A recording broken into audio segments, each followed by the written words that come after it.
Myanmar में आए शक्तिशाली भूकंप ने शुक्रवार को दक्षिण पूर्व एशिया को हिलाकर रख दिया। इस कारण म्यांमार में 144 लोगों की मौत हो गई और 732 लोग घायल बताए जा रहे हैं। म्यांमार में सत्तारूढ़ सेना जुंटा ने कई क्षेत्रों में आपातकाल घोषित कर दिया। राहत एवं बचाव अभियान चलाया जा रहा है। म्यांमार के अलावा थाईलैंड में भी काफी नुकसान हुआ।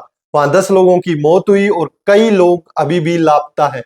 अमेरिका के जियोलॉजिकल सर्वे ने बताया कि भूकंप की तीव्रता 7.7 थी और यह 10 किलोमीटर की गहराई पर था। भूकंप का केंद्र म्यांमार के शहर मांडले से करीब 17 किलोमीटर दूर था, जिसकी आबादी 15 लाख है। इस भूकंप के बाद 6.4 तीव्रता का भी भूकंप आया।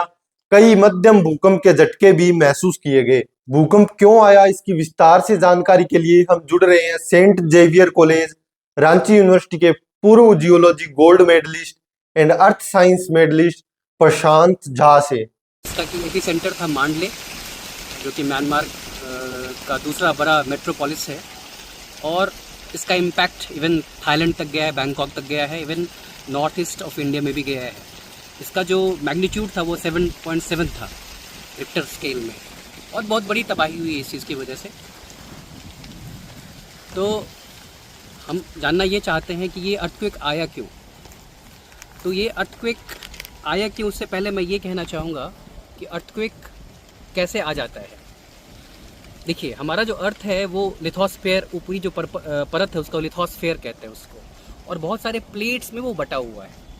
तो प्लेट्स में बटे होने की वजह से क्या होता है कि प्लेट्स के बीच में प्लेट मार्जिन्स होते हैं और उनके बीच में फॉल्ट्स होता है। उन फॉल्ट्स में क्या होता है कि एनर्जी कंजर्व्ड रहती है, प्रिजर्व्ड रहती है, ठीक है। जिसे हम लोग एक टर्म यूज़ करते हैं उसके लिए इलास्टिक स्ट्रेन, जो कि प्रिजर्व रहती है। अब क्या होता है कि सपोज करिए ये दो प्लेट है, एक इधर का प्लेट है, एक इधर का प्लेट है। वो इसको हम लोग कहते हैं, इसके लिए जियोलॉजी में एक टर्म यूज़ किया गया है, strike slip faulting. Strike slip faulting, इसमें क्या होता है कि एक प्लेट दूसरे प्लेट के पैरेलल ऐसे मूव कर रहा होता है, ठीक है।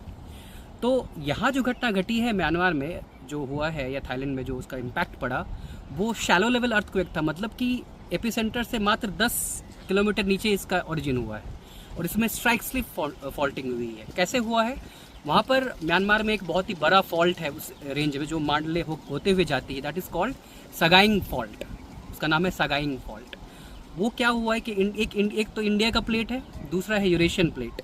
तो इंडिया का जो प्लेट है वो यूरेशियन प्लेट के ऐसे वेस्टर्न साइड में इंडिया का प्लेट है, और यूरेशियन प्लेट है इसके ईस्टर्न साइड में।